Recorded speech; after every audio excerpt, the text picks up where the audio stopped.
Hello hi नमस्कार। मैं अभिनय आप सबका बिना नहाए धोए आपकी क्लास में आ गया हूँ स्वागत करने। आज की क्लास परसेंटेज की क्लास है जिसमें हम 3 टाइप के सवाल खत्म करेंगे। कुछ चीज़ें जो बच्चों को लास्ट क्लास में नहीं समझ आई हैं उनको दोबारा करने की कोशिश करेंगे। मुझे आपके मैसेज मिलते रहते हैं कि ये वाली बात नहीं समझ आई। आपको याद होगा लास्ट क्लास यानी परसों सुबह जब हम पढ़ रहे थे तो हमने एक टाइप के सवाल किए थे और उसके 3 तरीके बताए थे, एक परसेंटेज, एक लाइन मेथड। लाइन मेथड को आपने रिजेक्ट कर दिया था कि हमें पसंद नहीं आया। परसेंटेज वाला मेथड आपको ठीक लगा था। मैंने कहा था कि आप एलिगेशन सीख लीजिए। आप बोले हम नहीं सीखेंगे एलिगेशन, तो मैंने ये भी कहा था कि मैं एक सवाल पूछूंगा जो आप एलिगेशन से ही कर पाओगे, इसीलिए सीख लो एलिगेशन। तो अब आपको पता चल गया होगा, ठीक है। तो चलो शुरू करते हैं। अगर आप एलिगेशन सीखेंगे तो अच्छी बात है, नहीं सीखेंगे तो भी अच्छी बात है, ठीक है। तो चलिए फटाफट से शुरू कर रहे हैं, ठीक है। चलो भैया, हेल्थ यार बड़ी बेकार ही है, बस बता नहीं सकता। पिछले 4 दिन से पेट में इतना दर्द है, अब पता नहीं क्यों है। एक अम्बक सूर्या नमकीन पेट में बैठ गई है, भगवान मालिक है। एक पहले तो मैं वही सवाल जो मैंने पहले आपको बताया था, एक सवाल करा रहा हूँ जो CGL CHSL टीयर में पूछा गया। शायद मैं बता भी चुका हूं मैं ऐसा सवाल, बट कोई बात नहीं, मैं दोबारा इसको रिवाइज करा रहा हूं कि जब कभी ऐसा सवाल आता है तो पहले आपको ये पता होना चाहिए कि जो इनकम होती है, इनकम वो बराबर होती है एक्सपेंडिचर प्लस सेविंग। इनकम जो होती है वो एक्सपेंडिचर प्लस सेविंग के बराबर होती है, ठीक है। क्लियर है बात। मनीष कुमार पांडे सर, आपका बुक खरीदना चाहता हूँ, मेरे पास पैसे नहीं है, प्लीज हेल्प कर दो। अगर आप शायद खरीदना चाह रहे होगे, आपने कल देखा हो तो जो किताबों के प्राइस हैं ऑलमोस्ट बहुत कम करवा दिए। कल मेरा मतलब मैंने कल बदतमीजी से बात की एक ग्रुप में, आपको बता नहीं सकता, ये सब चीजें दिखाना अच्छा नहीं रहता है, ठीक है। समझ गए बात को, ठीक है। चलो भाई, तो अब आप देखेंगे जैसे बहुत सारे बच्चे A to Z quant book की कह रहे थे, तो अब आप देख सकते हैं। अगर आपको चाहिए तो आप मेरे पास आएंगे तो मैं दे सकता हूँ। मनीष भाई, आप किसी को भेज दीजिए जो मेरे पास कुछ किताबें आती हैं सैंपल कॉपी, वो मैं दे सकता हूँ आपको। मैं खुद सैंपल कॉपियां ले लेके पढ़ा हूँ, मुझे आज भी याद है 10th क्लास में मुझे पता होता था टीचर्स को सैंपल कॉपी देने वाले आते थे प्रकाशन वाले, तो मैं टीचर्स के पीछे लग जाता था ताकि कोई और बच्चा ना अप्रोच कर ले। मुझे टीचर्स ने इसमें बहुत सपोर्ट दिया है। हमेशा जो टीचर्स को किताब मिलती थी सैंपल कॉपी की, वो मुझे ही मिली है और मैंने पढ़ के वापस की। मुझे तो इनफैक्ट दुकानदारों ने भी बहुत सपोर्ट किया और मैंने चोरी करके भी किताबें पढ़ी हैं। कोई मॉडल पेपर चोरी करके ले आए और फिर उसके सारे नोट्स बना के उसको दुकान पे रखे आए, ये भी काम मैंने किया है। भगवान भी मदद करता है जब आपके इंटेंशन सही होते। तो हमने आपको ये बताया था कि ऐसे सवाल में जैसे ये कह दिया कि खर्च 3 और सेविंग 1, तो आय 4 हो गई, तो हमने कहा इसको 400, 300 और 100 कर लीजिए। ये बात हमारी आपकी हुई थी, याद है। आपने कहा था कि जी वेतन 25% बढ़ गया, तो अगर इसका 25% बढ़ेगा तो 25% कितना होता है? 100 का 25, 400 का 100 हो जाएगा, 25 100 का 100 डायरेक्ट निकाल लेते हैं। 25% मतलब 1/4, 400 का 1/4 कर दिया। आपने कहा उसकी बचत 10% बढ़ गई, यहाँ पे क्या है, बचत 10% बढ़ी है। बचत 10% बढ़ने का मतलब 10 रुपए बढ़ी है। अब कोरिया का बच्चा बता सकता है कि जी अगर ये इनकम 100 बढ़ी और बचत 10, इसका मतलब एक्सपेंडिचर सिर्फ 90 बढ़ा है। अब वो 90 300 पे बढ़ा है। अगर कोई चीज 300 पे 90 बढ़ रही है तो हम उसे परसेंट थोड़ी कह सकते हैं, जब तक कि 100 पे ना पता चले। 100 पे पता चलने के लिए 30% हो गया, तो सी आंसर है। सी क्या है? आंसर है। बोल दो भाई,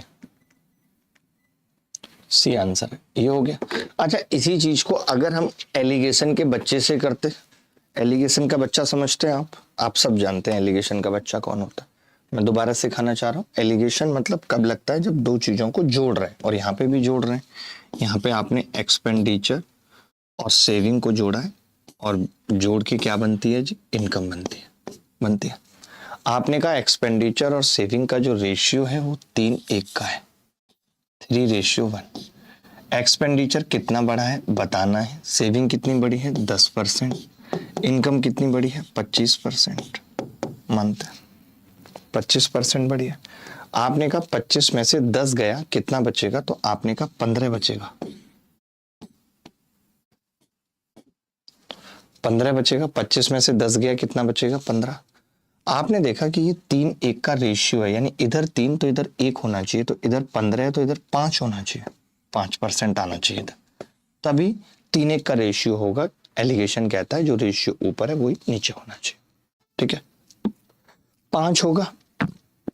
अब आप बताइए, एलिगेशन हमने जाना था कि इसमें से अगर ये घट गया तो अब इसमें से ये घटेगा, तो 25 कितने में से घटेगी, 5 बचे, तो आपने कहा 30 में से घटे, यानी 30%, यही आंसर है। एक्सपेंडिचर कितना बढ़ा है, 30% बढ़ा है। This is allegation. ये मैंने पिछली क्लास में भी आपको समझाने की कोशिश की थी, अब जाके थोड़ा समझ में आने लगा है। Thank you so much sir. देखिए, मैं बहुत मेहनत कर रहा हूँ इस बैच में कि हर एक बच्चे को चीज़ें समझ में आए, अच्छे मेथड समझ में आए, ताकि वो भी सिलेक्शन ले पाए, क्योंकि आज सिलेक्शन लेना सच में बहुत मुश्किल है। आपको बहुत सारी लड़ाइयाँ करनी है सिलेक्शन के लिए, बहुत सारी लड़ाइयाँ आपको सिलेक्शन के लिए करनी है, बहुत सारी।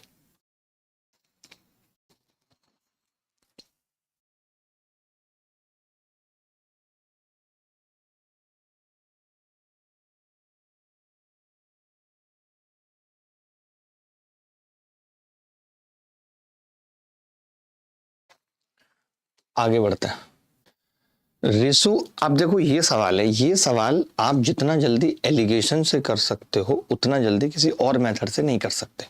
तो मैं चाहूंगा कि आप एक बार इसमें एलिगेशन लगाओ, और जब आप बोलोगे कि जी मुझे तो गुरुजी बिना एलिगेशन के भी बताओ ये सवाल कैसे होगा, तो मैं बिना एलिगेशन के भी आपको बताऊंगा। तो पहले आप सवाल पढ़ो, पहले आप सवाल पढ़ो, रीड आउट करो सवाल को।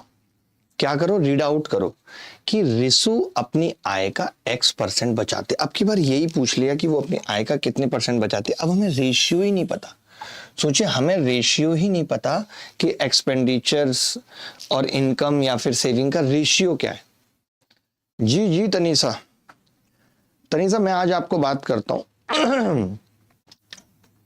तनीषा को मेरा नंबर भेज दीजिएगा जरा, आपके पास फोन है? वो नहीं है अभी, नहीं, ठीक है, करेंगे तनीषा, आपसे बात करेंगे आज, कोशिश करेंगे आज ही बात हो जाए आपसे।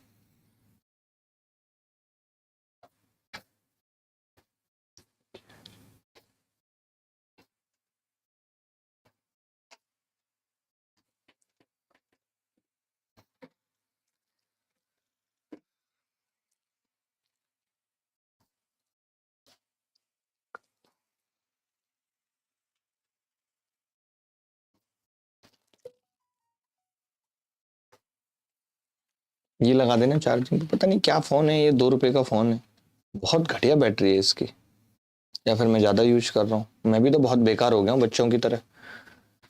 सब बच्चे मुझे अपनी अपनी भाषा में डांटिए कि मैं आजकल सोशल मीडिया यूज कर रहा हूँ ज्यादा, तो मुझे डांट पड़ना बनता है। आज मैं अपने पापा से एक थप्पड़ भी खाकर आऊंगा। सर बैंक का पढ़ाना चालू कर दीजिए, ये एसएससी ठीक नहीं होगा। नहीं नहीं, ठीक होगा, इसको ठीक करना पड़ेगा, लाइन पे लाना पड़ेगा इन बदतमीजों को।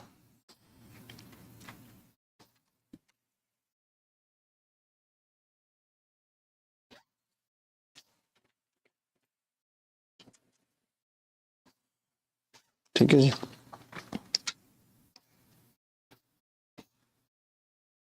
देखो आपको पता है कि एलिगेशन लगाएंगे तो एक्सपेंडिचर,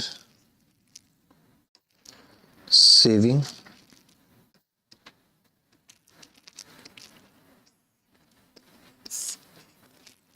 ठीक है।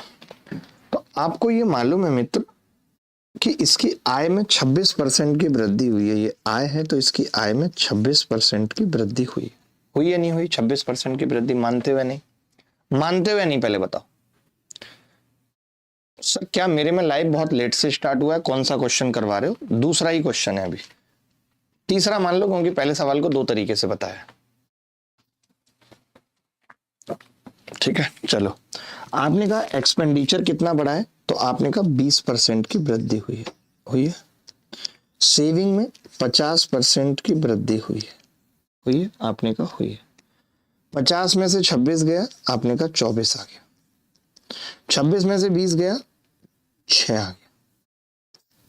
अगर मैं इसकी रेशियो की बात करूं इनकम और सेविंग के, तो वो आ गया जी 4:1। 4:1 आ गया। आप मुझे बताओ, अगर एक्सपेंडिचर 4 आया है, सेविंग 1 आई है, तो बेटा इनकम कितनी होगी? आपने कहा 4 + 1 5। तो आप मुझे बताइए ये कितना बचा रहा है? तो आपने कहा 1 बचा रहा है 5 में, 1 5 में बचा रहा है, तो 100 पे कितना बचाएगा? जवाब होगा 20%। जवाब क्या होगा? 20%। जवाब क्या होगा? 20%। बोलो भाई। सत्यम कह रहे हैं सर अब दर्द होता है, दवा खा लेता हूं, लोगों ने मरहम के नाम पे सिर्फ घाव ही दिए। देखिए उम्मीदें हमेशा घाव देती हैं, हमेशा। यहां पे भी कई जख्मी लोग बैठे हैं जिनकी उम्मीद टूटी भी नहीं है। गलत कह रहा हूं क्या मैं?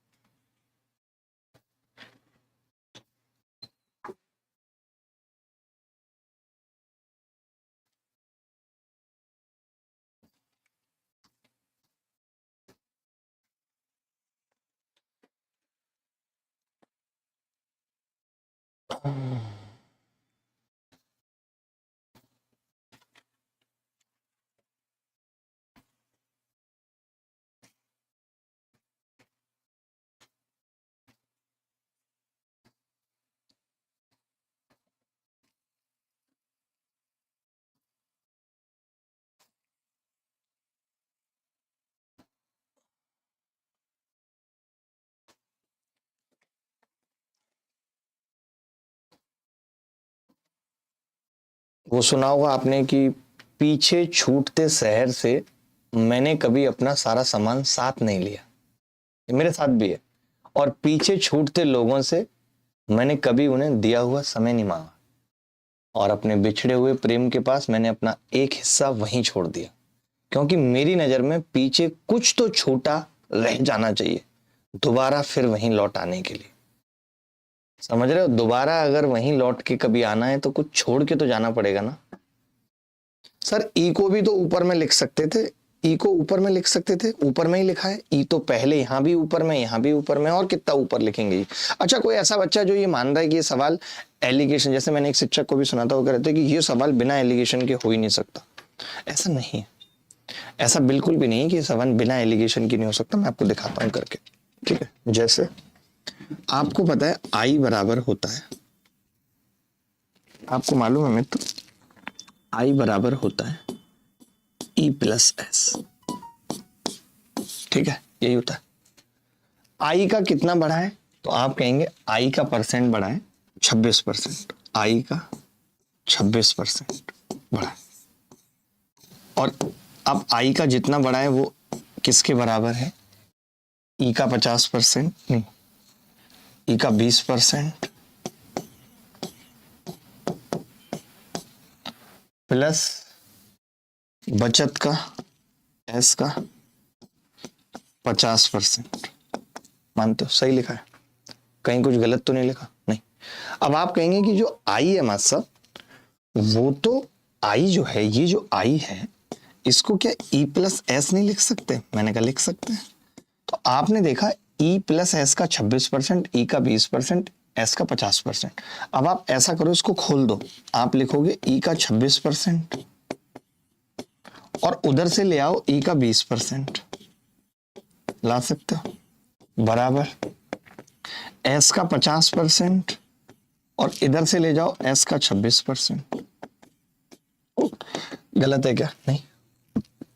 आपने कहा ई का 6%, ई का 6% बराबर आ गया एस का 24%।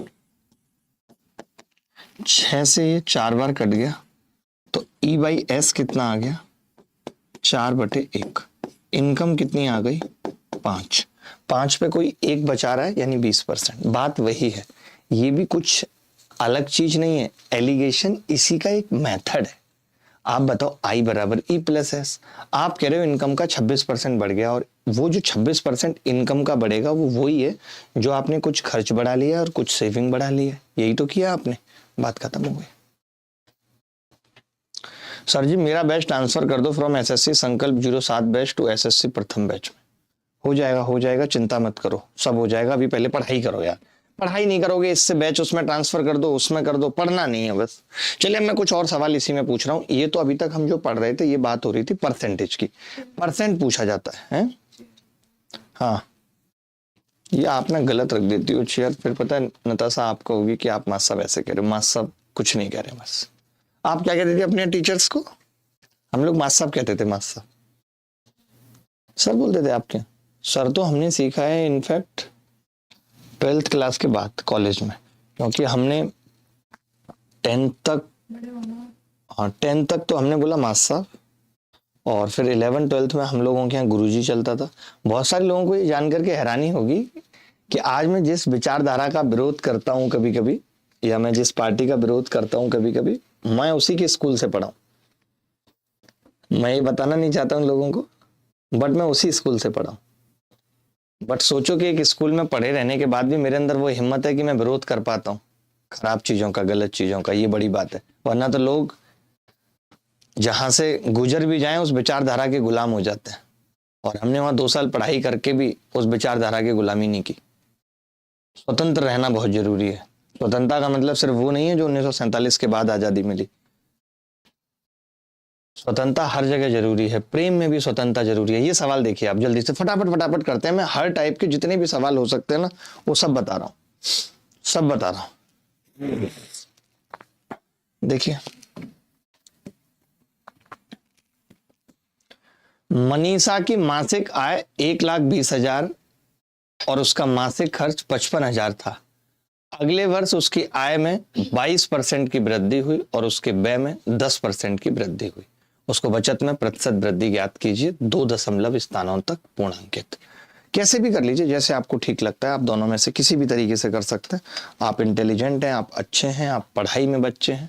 सर नताशा दिखा दो, अंकेश करें, क्या हो जाएगा? मान लेते आपने नताशा देख ली, गूगल करिए, देख लीजिए नताशा, हो क्या जाएगा उससे?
देखो भाई,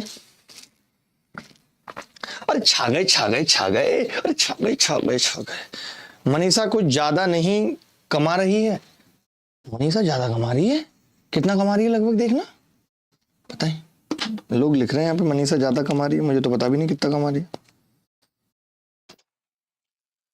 चिट्ठी न कोई संदेश, जाने वो कौन सा दे। सोनू, आपने क्या सारी परसेंटेज की क्लास की है? और अगर नहीं की है तो सब कुछ ऊपर से जाएगा। और कब तक भागते रहोगे, ये भी सोचो, कब तक भागते रहोगे? ठीक है, बाकी बात कर लो, मैनेजमेंट से बात करो, इसमें मेरा तो कोई रोल नहीं है। मनीषा की मासिक आय इतनी थी, इनकम कितनी थी? 1,20,000, ठीक है। मासिक खर्च एक्सपेंडिचर था और सेविंग थी, ठीक है। ऐसे केसेस में क्या होता है, हम रेशियो निकाल लेते हैं, ये 3 जीरो आपस में कट जाएंगे, 5 से ये 11 बार कटेगा, 5 से ये 24 बार कटेगा। आप कह सकते हो कि ये 24 है, खर्च 11 है, सेविंग 13 बच गई। मानते हो? अब आप चाहो तो जीरो लगा सकते हो, पहले आपने काट दिया, जीरो लगा लो, क्योंकि इससे ज्यादा छोटा अब इसको नहीं कर सकते। जीरो इसलिए लगा रहे हैं ताकि परसेंटेज निकालना आसान हो जाए। ठीक है, आपने कहा आय में 22% की वृद्धि हो गई, आय में 22% की वृद्धि हो गई। 22% की वृद्धि का मतलब क्या है? 22/100, 2 जीरो कट जाएंगे, 22 चौक 88 का 8 हासिल 8, 22 दूनी 44 और 8 52, 528 बढ़ी है आय। खर्च में 10% की वृद्धि हो गई। 10% का मतलब क्या है? तो आपने कहा 110। आप बता सकते हैं मित्र मुझे कि सेविंग कितनी बढ़ेगी इस हिसाब से? तो आपने कहा 418, 418 बढ़ेगी 1300 पे। तो परसेंटेज कैसे निकलेगा? आपने कहा 100 पे निकालना है, 13 से भाग कर देंगे, यानी 418 को 13 से भाग कर देंगे, 13 तिया 39। बोलो भाई, 13 तिया 39, बचेगा दो, 13 दूनी 26। जैसे 2 देखा तो 32.15% उत्तर निकाल दिया, पूरा करने की जरूरत नहीं। क्या ये सवाल मुश्किल हुआ? मुझे बताओ, क्या ये सवाल मुश्किल हुआ? किसी भी एंगल से मुश्किल हुआ? देखिए, मैं आपको क्लियर बताना चाहता हूं कि I am a just teacher here. मेरा काम बैच ट्रांसफर नहीं है, मेरा काम वैलिडिटी बढ़ाना नहीं है। जो भी आपको इस तरीके की समस्याएं आती हैं तो एक हेल्पलाइन नंबर आपको देते हैं हमेशा, आप उस नंबर पे कॉल करिए और जो भी कराना चाहते हैं करा सकते हैं। ठीक है, जो आपका दिल करता है। इस तरीके के कमेंट ना करें आप, कमेंट सिर्फ यहाँ पे ये करें कि आपको ये वाली बात समझ नहीं आई, आपको नहीं पता चला 418 कैसे आया। तो मैं बता देता हूँ, इनकम टोटल 528 बढ़ी, आपने खर्च 110 बढ़ा लिया, यानी सेविंग कितनी बढ़ेगी? 418। आप सोचिए आपकी आय बढ़ गई है 518 रुपये, 28 रुपया, अब आपका खर्च केवल 110 बढ़ा है, तो बाकी के 418 तो सेविंग होगी ना, वही हमने कर दी। इसमें कुछ नहीं समझ में आया सवाल का तो वो आप पूछ सकते हैं, कह सकते हैं।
चलिए भाई, एलिगेशन नहीं लगा रहे, हर चीज में एलिगेशन नहीं लगाएंगे आप। और एक सवाल करिए, ये सवाल ना भाषा बदल के भी आ रहा है पेपर में, आप जरा देखना इसमें कैसी भाषा है गंदी सी। ये CHSL Tier 1 में ही पूछा गया, इसकी भाषा देखो जरा, सवाल की, सवाल की भाषा देखो आप।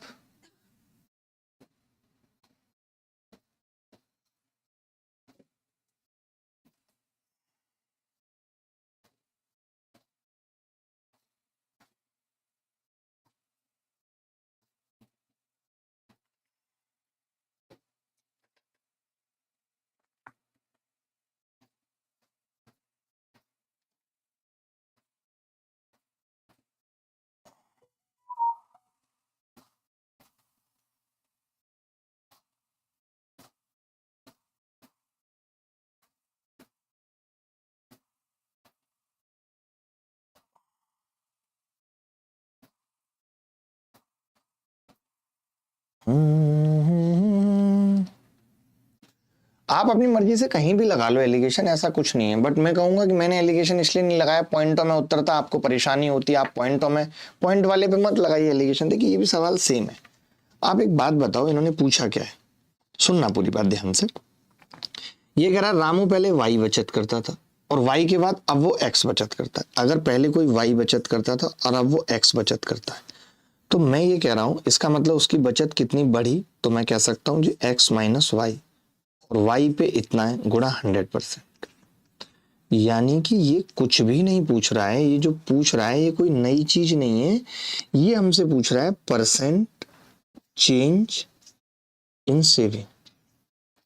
ये बात समझ में आ रही है नहीं, कि ये कोई नई चीज हमसे नहीं पूछ रहा, परसेंट चेंज इन सेविंग पूछ रहा है। कल को ऐसा हो सकता है कि ये ऐसा ही लिख दे और आप सोचें पता नहीं क्या पूछ दिया, मुझे पहले बचत निकालनी पड़ेगी। नहीं भैया, सेम सवाल है, कुछ भी नया नहीं है, कुछ भी नया नहीं है, यानी परसेंट बचत ही पूछ रहा है।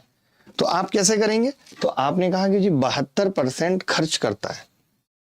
अगर इसकी इनकम मान लेते हैं 100 रुपए, तो 72 खर्च करता है और बचत कितनी करता होगा 28। अब रेशियो निकाल लीजिए, पहले इसका, पहले निकालिए इसका रेशियो। 4 से काटा 25, 4 से काटा 18 और ये काटा 7। अब जीरो लगा लीजिए, क्योंकि रेशियो ये, तो अब जीरो लगाने में कोई बुराई नहीं है ताकि परसेंटेज आसानी से निकाल पाए। आपने कहा इनकम में 12% की वृद्धि हो रही है। इतने ज्यादा सवाल कराए मैंने एक जैसे, ताकि आपको कभी दिक्कत ना आए। 12%, तो 25 गुणा 12 300, 300 हो गया। आपने कहा कि खर्च में 5% की वृद्धि हो रही है, वृद्धि 5%, 90 हो गया। अब आप बता सकते हैं कि जी 210 बढ़ेगी सेविंग, ये बात बता सकते हैं कि नहीं, सेविंग कितनी बढ़ेगी 210, क्योंकि इनकम बढ़ी थी 300, एक्सपेंडिचर बढ़ा था 90, तो 210। तो 700 पे 210 है, 700 पे कितना है 210 है। 700 पे 210 का मतलब क्या है, 30%, 7 से भाग कर देंगे तो 30% उत्तर आ गया। बिल्कुल भी नई चीज नहीं थी, बिल्कुल भी नई चीज नहीं थी। अब मुझे लगता है विनय कह रहे हैं मैंने सबसे पहले उत्तर दिया। विनय आपका इसके लिए हम सम्मान करते हैं, रिगार्ड रखते हैं। विनय इसके लिए हम आपका सम्मान करते हैं और रिगार्ड रखते हैं। We have your respect, we have your सम्मान, behave yourself, mind your own business. Very nice English, it's typical for mister Donald Trump. Type wise question कीजिएगा sir, beginner student type wise ही चल रहा है भाई। पिछली class के last 15 minute में भी यही टाइप था और अभी भी यही टाइप है। आधा घंटा हो गया पढ़ाते पढ़ाते। 2 सवाल और करूंगा इस पे, बाकी बात खत्म है, क्योंकि इसमें परसेंटेज नहीं पूछ रहा। अभी तक आप जितने सवाल कर रहे थे उसमें परसेंटेज पूछ रहा था, अब परसेंटेज नहीं पूछ रहा। और परसेंटेज नहीं पूछ रहा तो क्या होगा ये देख लीजिए।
ठीक है, देखो आरंभ में सोहम का व्यय और बचत का अनुपात 5:1 था। उसके वेतन में 25% की वृद्धि होती है, जबकि उसकी बचत में 20% की वृद्धि होती है। सोहम का वर्तमान वेतन इतना है, तो उसकी प्रारंभिक वेतन क्या था ये बताना है। ठीक है, सवाल है।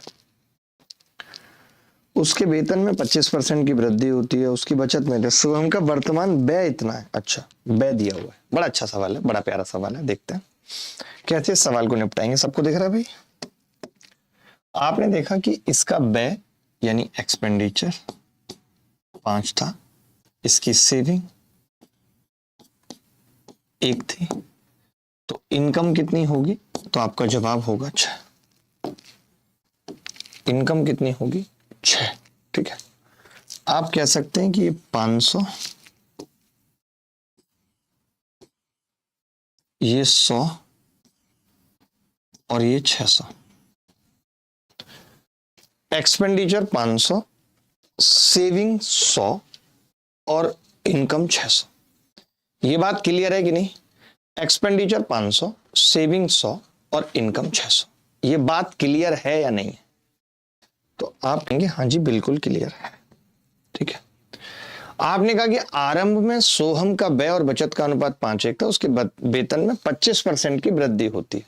मैंने 25% की वृद्धि कर ली, 25 सिक्के 150 यानी 150 की वृद्धि कर ली मैंने, मानते हैं? आपने कहा बचत में 20% की वृद्धि हो गई। 20% की वृद्धि का मतलब 20 ही बढ़ गया, तो फिर एक्सपेंडिचर कितना बढ़ा है? तो आपने कहा 130 बढ़ा है। 130 बढ़ने के बाद मैं आपसे पूछ रहा हूं कि कितना होगा ये एक्सपेंडिचर, होगा कितना?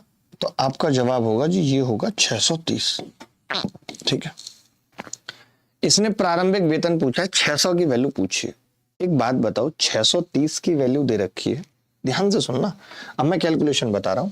630 की वैल्यू दे रखी है, कितनी है? 4347। 4347। अच्छा, पूछी कितने की वैल्यू है? 600 की पूछी, थोड़ी सी इससे कम होगी, 4347 से कम होगी। सारे ऑप्शन ही ऑलमोस्ट कम वाले हैं। देखते हैं, आप देखिएगा जरा ध्यान से। अगर मैं 21 से भाग करूं तो 21 तिया 63, 21 दूनी 42 और 0 और 21 सत्ते 147। अब अगर मैं 20 से गुणा कर दूं, इसको 20 से गुणा, तो 0 2 सत्ते 14 का 4 हासिल 1, 40 40 नहीं, ठीक है ना? 2 से गुणा किया तो 414 आएगा और 1 0 41 40 उत्तर। क्या किसी बच्चे को इस सवाल को करने में कोई तकलीफ हुई? आपको इसने क्या दे रखा था सवाल में, समझना।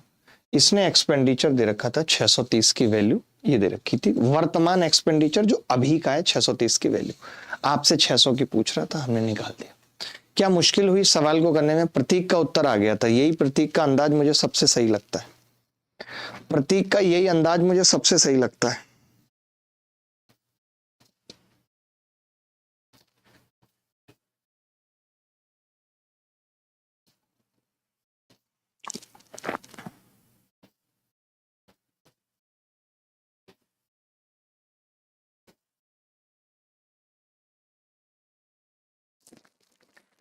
कैसे कहूं बिना तेरे जिंदगी ये क्या होगी, जैसे कोई सजा कोई बद्दुआ होगी। हमने सुना है ये फैसला जी, जीना पड़ेगा तुम्हारे बिना, जिए तो जिए कैसे। ये सवाल कर लो बस, आखिरी सवाल है इस टाइप पे। अब हमारे टाइप बदलेंगे और अभी भी हम खर्च, इनकम, भोजन पे खर्च, स्कूल पे खर्च, एजुकेशन पे खर्च, इस टाइप के सवाल करेंगे। उससे पहले ये सवाल निपटा लीजिए जल्दी। एक व्यक्ति का मासिक व्यय उसकी मासिक बचत से 66 2/3% अधिक है यदि उसकी मासिक आय में 44% की वृद्धि होती है और उसके मासिक व्यय में 60% की वृद्धि होती है, तो उसकी मासिक बचत में 1040 की वृद्धि होती है। आरंभिक व्यय कितना है ये बताना है, आरंभिक व्यय कितना है बताना है।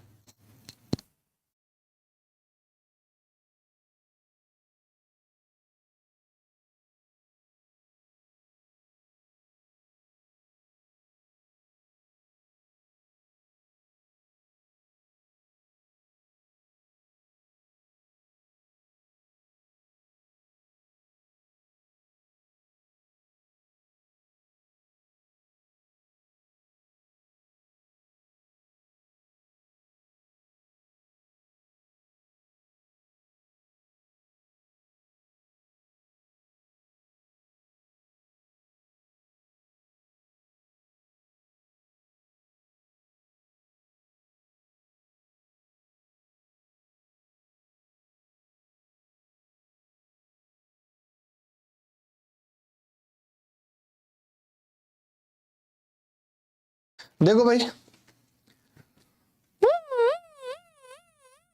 आप कर लोगे ऐसे, ये एम्बुलेंस की आवाज निकालना आना चाहिए कभी अगर जल्दी में कहीं निकलना है तो। ये मुझे ही आती, किसी को नहीं आती, ठीक है। देखो भाई, ये कह रहा है एक व्यक्ति का मासिक व्यय उसकी बचत से 66 से ही 2/3% अधिक है। इसका मतलब होता है 2/3, 200/3। ये तो हमने पढ़ा है, 66 से 2/3% का मतलब 2/3, ठीक है। अभी आने वाले हैं कमीशन वाले सवालों पे भी आने वाले हैं, इलेक्शन वाले सवालों पे भी आने वाले हैं। अभी आप समझ कर, आप इतने बेसिक हैं कि आपको इतना ज्यादा पढ़ाना पड़ रहा है। मैं तो खुद परेशान हूं कि आपको समझ में नहीं आती चीजें। थोड़ा माहौल बना रहा हूं कि आप समझ पाए मुझे। एक व्यक्ति का मासिक व्यय यानी एक्सपेंडिचर उसकी मासिक बचत से, सेविंग से कितना अधिक है, 66 से ही 2/3% अधिक है, यानी ये 3 है तो ये इस पे 2 अधिक है यानी 5, ठीक है। 3 पे 2 अधिक है यानी 5 है। ये बात क्लियर है, किसी को डाउट तो नहीं है। ये 3 है और ये 3 पे 2 अधिक है, ये 5 है। मानते हैं क्लियर है बात? तो आपने कहा हाँ हाँ बिल्कुल क्लियर है। तो फिर इनकम कितनी होगी? इनकम, तो आपने कहा इनकम हो जाएगी जी 8। हमने कहा जब कभी ऐसा सवाल आता है तो ये हटाइए बीच से और इस पे 2-2 जीरो चिपका लीजिए। ये 500, ये 300 और ये 800। ये 500 और 300 और 800 क्लियर है। ये एक्सपेंडिचर है, ये सेविंग है, ये इनकम है। आपने कहा कि उसकी मासिक आय में 44% की वृद्धि होती है प्लस 44% की वृद्धि। इसका 44%, 8 चौक 32 का 2 हासिल 3, 8 चौक 32 और 3 35, 352, ठीक है। मासिक व्यय में 60% की वृद्धि होती है। मासिक व्यय में 60% की वृद्धि होती है प्लस 60%, तो 6 पंजे 300 की वृद्धि होती है। अब इसका मतलब 52 की वृद्धि कहां पे हो रही है? यहां पे 52 की वृद्धि हो रही है, 52। अब आप समझना ध्यान से, उसकी मासिक बचत में 1040 की वृद्धि होती है, ठीक है। 1040 की वृद्धि होती है, ठीक है। यानी 52 की वैल्यू ही 1040 है बेटा। 52 समझते हैं, पंडित होते हैं। 52 की वैल्यू 1040 है या नहीं? आपने कहा बिल्कुल है। आरंभिक व्यय पूछा है, आरंभिक व्यय कितना है? 500। तो ये इससे कितनी बार कट रहा है? 20 बार। एक की वैल्यू 20 है, 500 की पूछ रहा है। 500 की कितनी होगी? 10,000। अब मुझे नहीं लगता कि कभी लाइफ में इस तरीके के सवाल आएंगे और आप नहीं कर पाएंगे। अगर अभी भी आप नहीं कर पाते हैं तो आपसे बड़ा गधा ना तो पैदा हुआ ना कभी पैदा हो सकता है। It's your fault not mine. ये हमारी गलती नहीं है, ये आपकी गलती है कि आपको कुछ नहीं आता। हमने समझाने में कोई कसर नहीं छोड़ी। हमने हर टाइप, हर चीज बहुत अच्छे से बताई, बहुत अच्छे से समझाने की कोशिश की, फिर भी आप नहीं समझ पाए तो it's your fault not mine.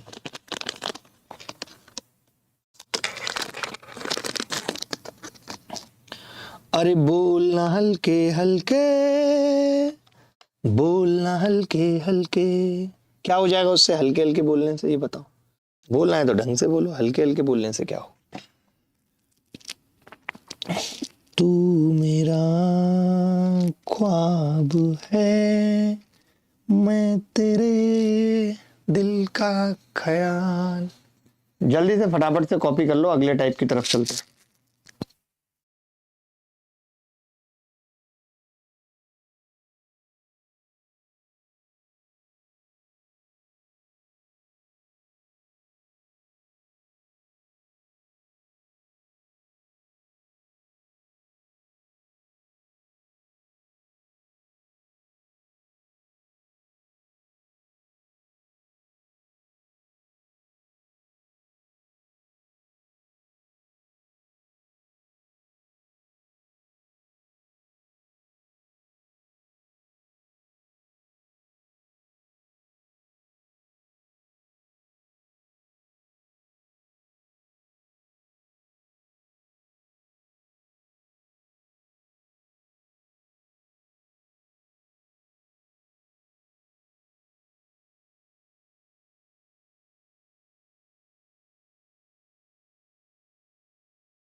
चलो भाई, अब अगले टाइप के सवाल करते हैं, बड़े सिंपल सिंपल। अभिनय सर मैथ की तरह वो सवाल हैं जिसको हर कोई नहीं समझ सकता।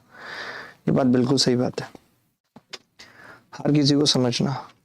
अब ये कुछ अलग टाइप के सवाल हैं, तो एक सवाल से शुरू करते हैं, कुछ नया नहीं है, जो जो नई चीजें नई आएंगी मैं बताता रहूंगा। जैसे एक सवाल पढ़िए आपके सामने है, आशीष एक लड़का है जिसका वेतन 11,000 रुपये प्रति माह है।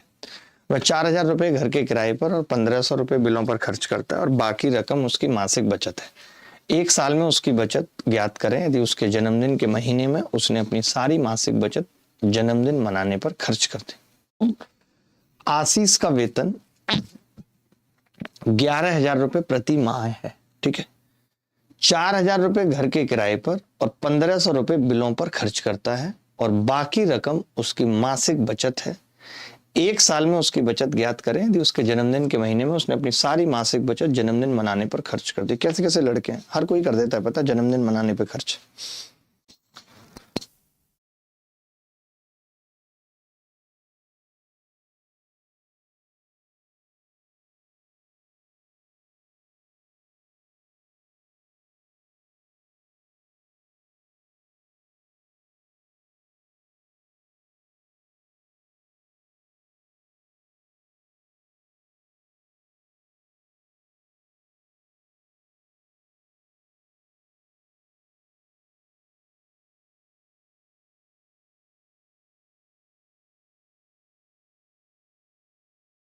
देखो ध्यान से सुनना भाई, एक आदमी का वेतन है 11,000 रुपये। एक आदमी का वेतन है 11,000 रुपये।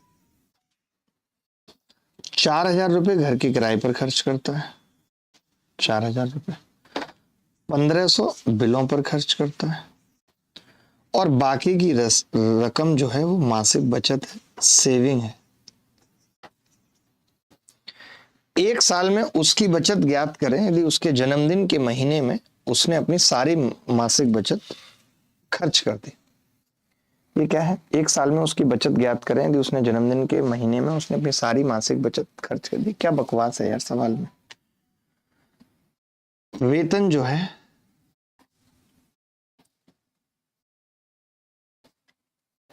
ठीक है, तो मैं ये कह रहा हूं वो हर महीने कितना बचा रहा है आप मुझे बस इतना बता दीजिए। 4,000 रुपये घर का किराया फिक्स है, 1,500 रुपये ये फिक्स है, यानी 5,500 हो गया। तो मैं ये कह सकता हूं कि जी वो 5,500 रुपये ही बचा रहा है, लेकिन वो बचाएगा 11 महीने। आप समझो क्यों बचाएगा 11 महीने, क्योंकि एक महीने तो उसका जो है वो जन्मदिन पे खर्च हो जाता है, जिस महीने उसका जन्मदिन है। जन्मदिन तो महीने में एक ही बार पड़ेगा ना, एक ही महीने में पड़ेगा, और तो 11 महीने तक वो बचाएगा। 11 महीने तक बचाएगा, कितना होगा, 0 0 11 में 5 55 का 5 और ये 60, तो क्या आ जाएगी 60,500। कितना फर्जी सवाल था, ऐसे ही परेशान कर रहा था, सवाल के अंदर कुछ भी नहीं था। 11,000 रुपये कमाता था, 5,500 तो खर्च हो जाते हैं, 50% तो खर्च हो गया, बचा 50% 5,500। उसमें भी एक महीने नहीं कमा पाएगा, क्योंकि जिस महीने उसका जन्मदिन था, अभी इसकी मैडम नहीं है, बच्चे नहीं है, नहीं तो कई महीने इसके चले जाते, तो इसने सारी मासिक बचत जन्मदिन मनाने पे खर्च कर दी। विनय कह रहे हैं सर ये तो चीटिंग है कि ये ऐसे खर्च कर रहा है। मुझे नहीं पता अब ये क्या है क्या नहीं है, भगवान जाने। मुझे पढ़ाने से मतलब है, मुझे पढ़ाने दो, नहीं तो थप्पड़ मार मार के तुम्हें गांठें तोड़ देनी। ये सवाल देखो क्या है, सवाल पढ़ो फिर तरीके सिखाऊंगा। एक आदमी अपनी मासिक वेतन का 74% सोचिए घर के किराए पर खर्च कर देता है, लगता है बहुत लग्जरी अपार्टमेंट में रहता है।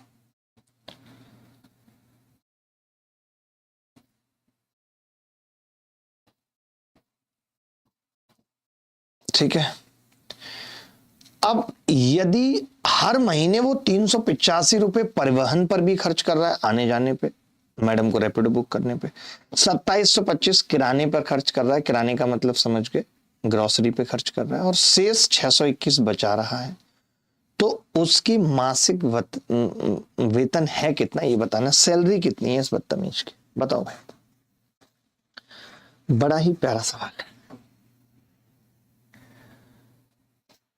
देखिए आप पता है, मैंने देखा है YouTube से ज्यादा हालत आज यहाँ के कमेंट सेक्शन की खराब है। YouTube में मैं फिर भी देखता हूँ रात को बच्चे उत्तर बताते हैं, जवाब देते हैं, बट यहाँ पे कोई जवाब नहीं है। बस इधर उधर की बातें करा लो, कंपैरिजन करा लो, डायलॉग बाजी करा लो, और कुछ भी नहीं है। ठीक है, यही सब रह गया है आपका। कोई जवाब नहीं देना है, उत्तर नहीं बताना है, बस इधर उधर की बातें कर लो तो कर लो भाई बातें, मुझे क्या है, करो ऐसी बातें करो खूब।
एक आदमी अपने मासिक वेतन का, ध्यान से सुनना, 100% हो गया मासिक वेतन, 100% मासिक वेतन हो गया, 74% खर्चा कर दिया किराए पे, बच गया बेटा 26%।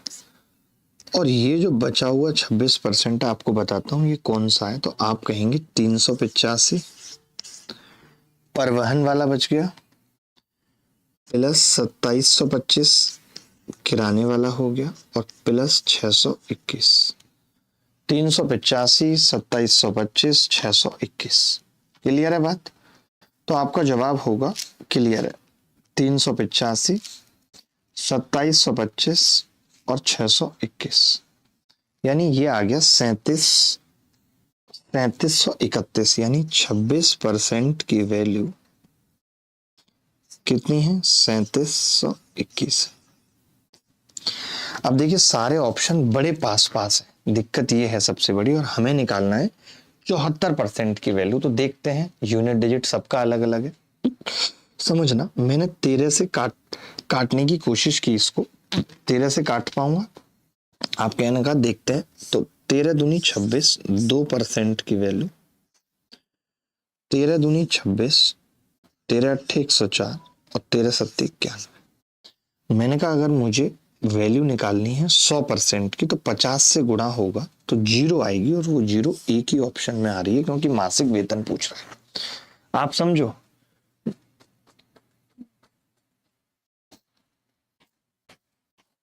तो मैंने कहा 100% की वैल्यू अगर निकालनी है 100% की, तो 100% क्या होगा। आजकल मैंने देखा है यंग यंग लड़के किताबें बहुत ले रहे हैं, इसकी किताब ले ली, उसकी किताब ले ली, 4 लाइनें इसकी पढ़ ली, 4 लाइनें उसकी पढ़ ली, 2 पसंद आई तो इंस्टा पे डाल दी, ठीक है।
एक लड़का कह रहा सर सेविंग तो ओनली 621 है। अरे तो मैंने कब कहा कि 26% सेविंग है?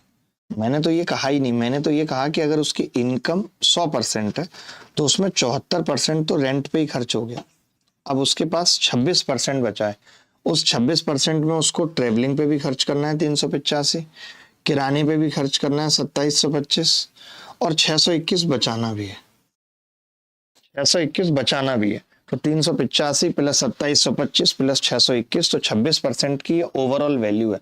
बेटा सी को थोड़ा बहुत कुछ दिमाग लगा के करना। CHSL टीयर 1 में आया है। अभी हम आगे इनफैक्ट बची हुई आज की क्लास में इस टाइप के काफी सवाल करेंगे, देखते रहो।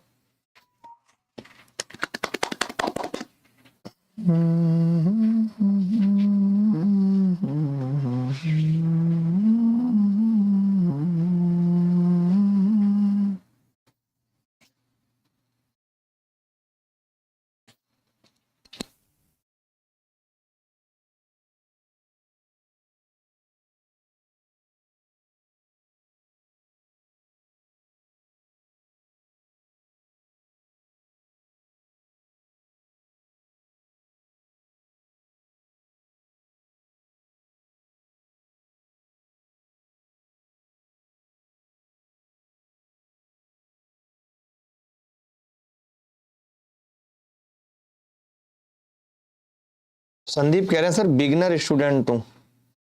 जी किशन, बिगनर का भी अपना अलग मजा है। देखो राम अपने वेतन का 30% भोजन पे खर्च करता है, 30% भोजन पर, 10% किराए पर, 7% मनोरंजन पर, 6% परिवहन पर।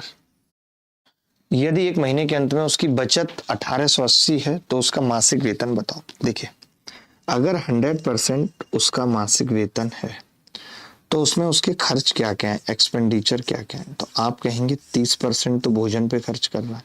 अब रिमेनिंग का नहीं कर रहा, ओवरऑल कर रहा है। 10% किराए पे कर रहा है, 7% मनोरंजन पे कर रहा है, 6% परिवहन पे कर रहा है, यानी टोटल खर्चा है 30, 10, 40, 47 और 6, 53% टोटल खर्चा है। आपने कहा जी इस हिसाब से उसको बचत कितनी है, तो हमने कहा बचत है उसको फिर 47%, जिसकी वैल्यू सवाल में दे रखी है 1880 दे रखी है। नहीं आपने कहा कि जी ये तो इससे 4 बार कट गया, 47 से ये 4 बार कटेगा, 1% की वैल्यू 40 आ जाएगी, हमें 100% की निकालनी है 4000। क्या ये सवाल किसी एंगल से मुश्किल था? मैं पूछ रहा हूँ, मुझे आप बताओ तो सही कि ये सवाल इस एंगल से मुश्किल था। अब मैं क्या करूं, आप चाहते हो कि मैं माना उसका मासिक वेतन x है, x का 30% निकाले पड़ा हूं, x गुणा 30/100 प्लस x गुणा 10/100, x गुणा 7/100, x गुणा 6/100 फलाना ढिमका, और ये वो करके जोड़ने घटाने में इतनी गलती हो गई कि सुबह से शाम तक हो गई, उत्तर ही नहीं आ रहा मेरा। बोलो भाई, अप्रोक्सीमेशन से भी बिल्कुल कर सकते हैं। 47% की वैल्यू लगभग 1900 है, तो 94% की वैल्यू 3800 आ जाएगी, यानी थोड़ा सा और बचा है तो 4000 हो गया, बट 4500 पे भी शक बन रहा है।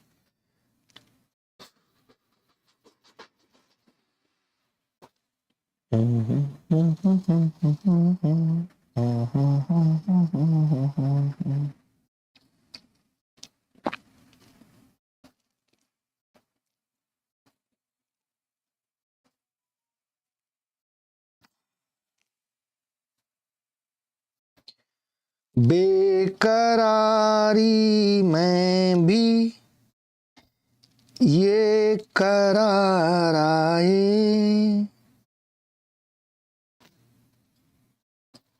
सुंदरम शर्मा भी हमारे साथ हैं, और ये सुंदरम शर्मा सत्यम के भाई हैं, पढ़ने में अच्छे। सत्यम शिवम सुंदरम, सत्यम बदतमी, शिवम बदतमी, सुंदरम थोड़ी ठीक है। ये सवाल देखिए भाई, ये सवाल किसी एग्जाम में नहीं आया, हमें सीखना है बस। सर डीपीपी डेली दीजिए, अगर डीपीपी डेली दूंगा तो तुम कुछ और नहीं कर पाओगे डीपीपी में, और गणित में ही पागल हो जाओगे, समझ गए, और कुछ नहीं कर पाओगे।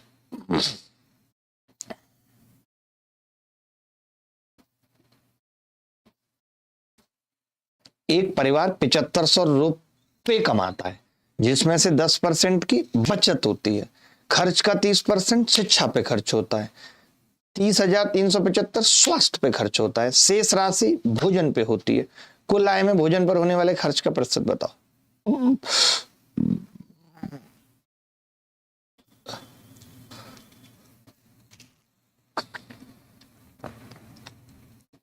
सर हम आपसे मिलना चाहते हैं राजा यादव। बिल्कुल मिलेंगे राजा, बिल्कुल मिलेंगे राजा। ए राजा, ओ राजा जी, ओ राजा जी, ओ राजा जी के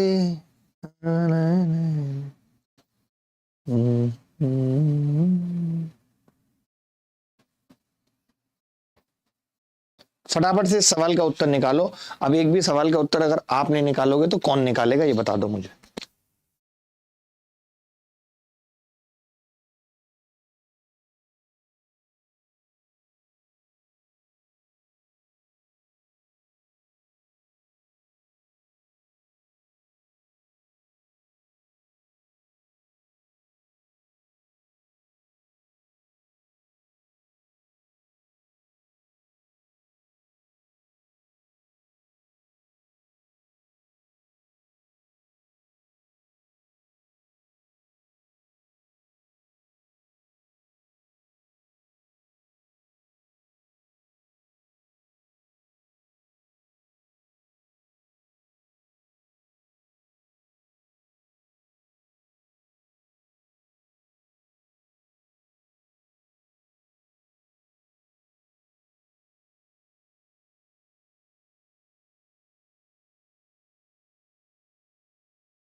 देखो भाई, मैं बताता हूँ। 20% जिनका उत्तर आ रहा है वो देखेंगे, भोजन पे होने वाले खर्च का परसेंटेज बताना था। बहुत ध्यान से समझना।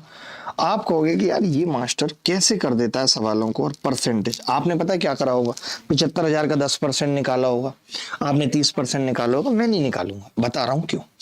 जब मुझे पता चल जाएगा कि 10% इस पे खर्च हो रहा है, शिक्षा पे 30% हो रहा है, और जब अगर मुझे ये भी परसेंटेज में पता लग जाए तो बात बन जाएगी या नहीं, मुझे ये बता दो। तो मैं यही जानना चाह रहा हूं कि 30,375, 30,375 75,000 का कितने परसेंट है, मैं ये जानना चाह रहा हूं। आपने कहा जी जीरो से जीरो कट गई, 2 जीरो तो सीधे सीधे कट गई। अब अगर मैं इसको 75 से भाग दूं तो आप कहेंगे पहले 25 से दे सकते हैं, 30,375 है, डायरेक्ट 75 से भी दे सकते हैं और 30 से भी दे सकते हैं, कोई बड़ी बात नहीं है। आपने कहा पहले 25 से दे लेते हैं, आसान रहेगा। 25 एकम 25, 5 बचेगा, 25 दूनी 50, 3 बचेगा, 25 एकम 25, 25 पंजे 125, 25 दिया 75, 30, फिर 3 से काटा, 3 चौक 12, 3 पंजे 15, ये आ गया 40.5% आ गया। अब कोरिया का बच्चा बता सकता है कि अगर 100% इनकम थी, उसमें 10% बचत थी, 30% स्वास्थ्य पे था, 40% बचा हुआ 40.5% ये खर्च था और रिमेनिंग सेविंग थी। नहीं, रिमेनिंग भोजन पे खर्च था, फूड पे खर्च था। तो जरा बताना कितना आ जाएगा फूड पे खर्च। आपने कहा 10 और 30, 40 और 40, 80.5। 80.5 का मतलब कितना हो गया? 80 आ रहा है ना, ये गलत तो नहीं किया मैंने कुछ? खर्च का देश स्वास्थ्य पर शेष राशि भोजन पर खर्च की थी, तो कुल आय में भोजन पर होने वाले खर्च का प्रतिशत बताओ। 30 और 10 40, 40 और 40 80, 19.5 आ रहा है यार हमारा तो। हमारा तो 19.5 आ रहा है, आपका कैसे आ रहा है यार इतना? 10% बचत है, ठीक है। ओहो, गड़बड़ हो गई ना हमसे। कोई बात नहीं, कोई बात नहीं, गड़बड़ नहीं हुई हमसे, कुछ भी नहीं हुआ। देखो थोड़ी सी गड़बड़ हो गई हमसे। ये 10% तो बचत थी। ये जो 30% था ना बेटा, ये 90 का 30% था, खर्च का 30%। तो खर्च का 30% नौतिया 27%। ये लो, 27% का मतलब हो गया 22.5%। मुझे नहीं लगता कि इससे आसान इस सवाल को किया जा सकता। आप में से कौन बच्चा है जिसने इस तरीके से इस सवाल को किया है? या आपने 10% निकाला है इसका 7,500, फिर आपने 90 का बचे हुए 7,500 घटा के उसका 30% निकाला है, आपने मेरी तरह किया है? कोई ऐसा है जिसने मेरी तरह किया है? या आप समझ पाए हो जैसे मैंने किया है? दो बातें पूछ रहा हूं, दो बातें पूछ रहा हूं, बताओ पहले समझ पाए या नहीं?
आपकी तरह 6.6 बैच से सीखा हूं सत्यम सर। एक्सपेंडिचर का ही तो था, एजुकेशन का खर्चा नहीं। नहीं, आप सुनो ध्यान से। एक आदमी, मैं दोबारा बताने को तैयार हूं, एक आदमी, सुनना ध्यान से, 100 रुपए कमाता है या 100% कमाता है।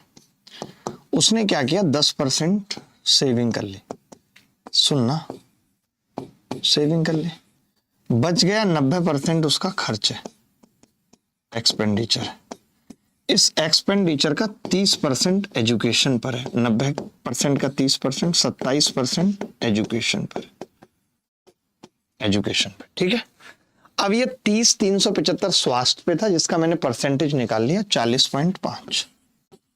40.5% ये हेल्थ पे था। स्वास्थ्य मतलब हेल्थ पे। तो 10 और 27, 37 और 40.5, 77.5 आ गया। 77.5 का मतलब हो गया 50.7 में 77.5 का मतलब कि जो बचा हुआ 22.5% है, बचा हुआ 22.5% है, ये भोजन पे होगा, फूड पे होगा। आप शायद समझ गए होगे। अब भी नहीं समझ पाए तो छोड़ सकते हो एक आध सवाल, हर सवाल समझना जरूरी नहीं है तुम्हारे लिए। बोलो भाई, आगे बढ़ते हैं। एक सवाल देखेंगे, सीजीएल टीयर 1 में आया 2024 में। क्या सवाल है भाई? सवाल है कि विपुल अपनी मासिक आय का 30% किराए पर और शेष का 60% किराने के सामान पर और शेष का 40% अन्य पर खर्च करता है। यदि वह एक महीने में 7,056 बचाता है तो वह किराने के सामान पर कितना खर्च करता है, ये बताना है।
देखो,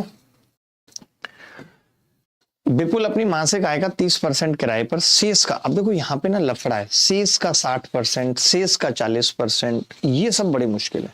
तो यहाँ पे आपको तरीके सिखाऊंगा मैं दो। एक पहला तो देखो बेसिक जो हर जगह नहीं लगेगा, लेकिन आप सीखने के लिए जरूरी है कि सवाल में अंतर क्या है।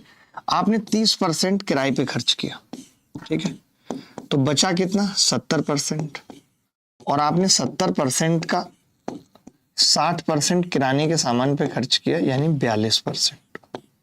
अब तक आपका खर्चा हो चुका है टोटल 72% हो चुका है। अब बचा कितना, 28%। अब बचा कितना, 28%।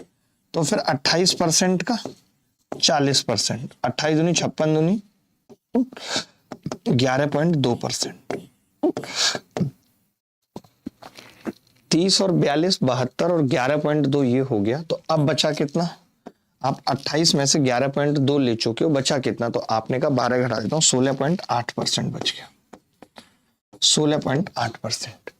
ये इसकी 16.8% इसकी क्या है, एक महीने में बचत है। ये भी खर्चा, ये भी खर्चा, ये भी खर्चा। लेकिन आप सोचो कि इस तरीके से आप कर तो पाओगे, चलो यहाँ पे तो परसेंटेज आसान थे तो आपने निकाल दिए, बट ये तरीका अच्छा नहीं है, बिल्कुल भी अच्छा नहीं है। श्वेता सचिन कह रही है, सर मैं रीजनिंग पढ़ाना चाहती हूँ, अगर प्लेटफॉर्म या कुछ एडवाइस जो भी दे दो अच्छा लगेगा, मैं पूरी ईमानदारी से करूंगा आपकी तरह। श्वेता सचिन, करोगे या करूंगी, लड़की हो कि लड़का, समझ में ही नहीं आता है। आपने कहा 30% खर्चा हो गया, 42% खर्चा हो गया, 11.2 ये बचत हो गई, जिसकी वैल्यू सवाल में 7056। 7056 को मैं अगर भाग लगाऊं तो कितने से लगा सकता हूं। आपने कहा 14 से कट रहा है, हाँ जी कट रहा है। 14 एकम 14, 14 दूनी 28, 14 पंजे 70, 14 चौका 56। 12 से ये कटेगा, पॉइंट हटा लो, जीरो बढ़ा ली, 1% की वैल्यू कितनी आ रही है, तो आप कहेंगे 12 चौक 48, 12 दूनी 24, 420। हमसे शायद 100% की पूछ रहा है, 42,000। यही पूछ रहा है किराने के सामान पे कितना खर्चा, नहीं, हमसे 100% की नहीं पूछ रहा, किराने के सामान पे 42% का खर्चा था, हमसे 42 की वैल्यू पूछ रहा है। तो 42 की वैल्यू कैसे आएगी, 42%,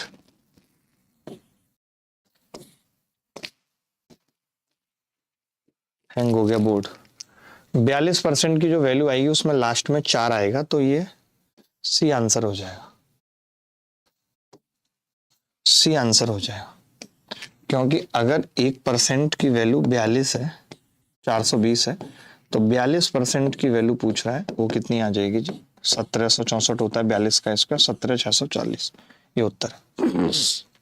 इनकम पूछता तो 42,000 आ जाता, बट ये कोई अच्छा तरीका नहीं है और मैं इस तरीके को बिल्कुल अप्रिशिएट नहीं करता। महाबाह्यात तरीका है, महाबाह्यात तरीका है, हम इस तरीके से सवाल कभी नहीं करेंगे।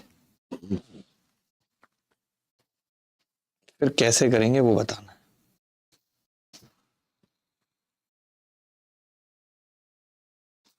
आप देखिए मेरा दूसरा तरीका इस सवाल को करने का, अच्छा लगेगा आपको।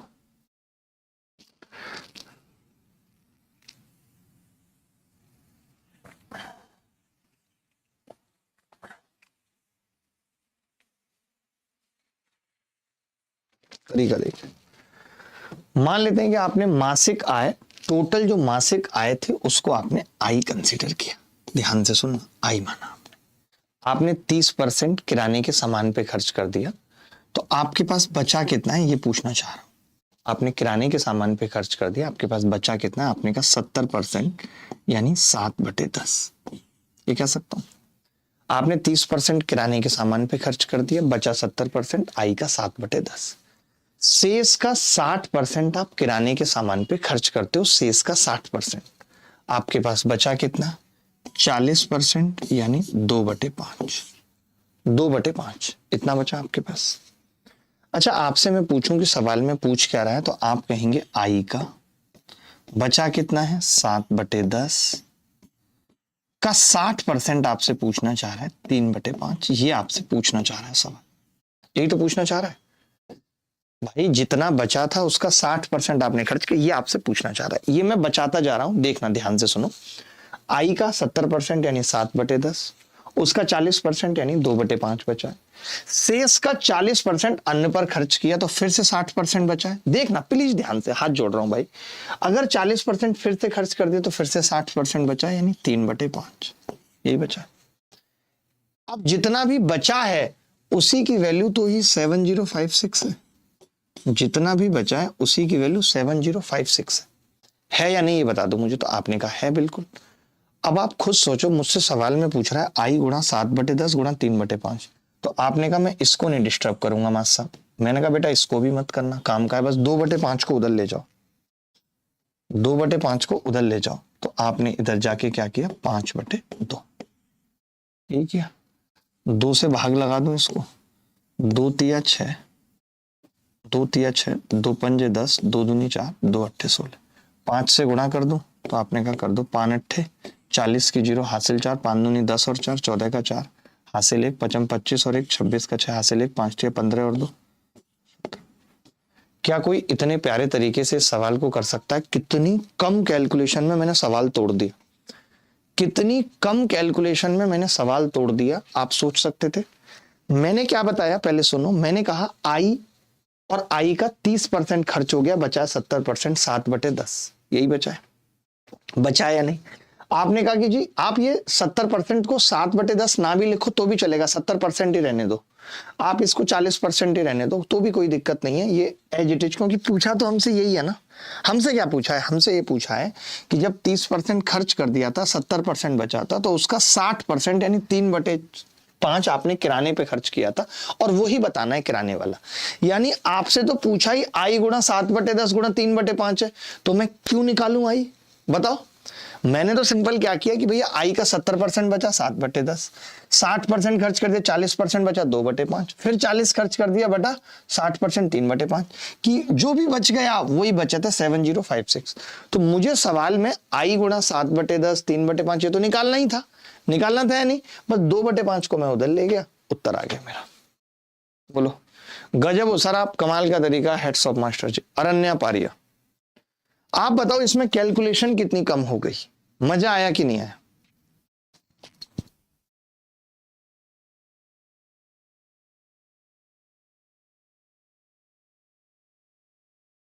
बोलो भाई, किसी को डाउट? अब आपकी इंग्लिश की क्लास भी तो शुरू हो जाती है, इंग्लिश की क्लास नहीं हो सकती क्या आगे? सर मेरा भी रिप्लाई कर दो, नाराज हो क्या? हाँ विशाल, थोड़ा सा नाराज हूं, बट ठीक है, फिर भूल जाता हूँ नाराजगी, फिर लगता है नहीं अपना ही बच्चा है। मेरे महबूब कयामत होगी, जरूर सुबह तेरी गलियों में मोहब्बत होगी, मेरे महबूब कयामत होगी। ये सब भी मैं भी आपके सामने नया बनाता हूँ, ऐसा नहीं है कि कुछ पुराने तरीके हैं या कुछ और है।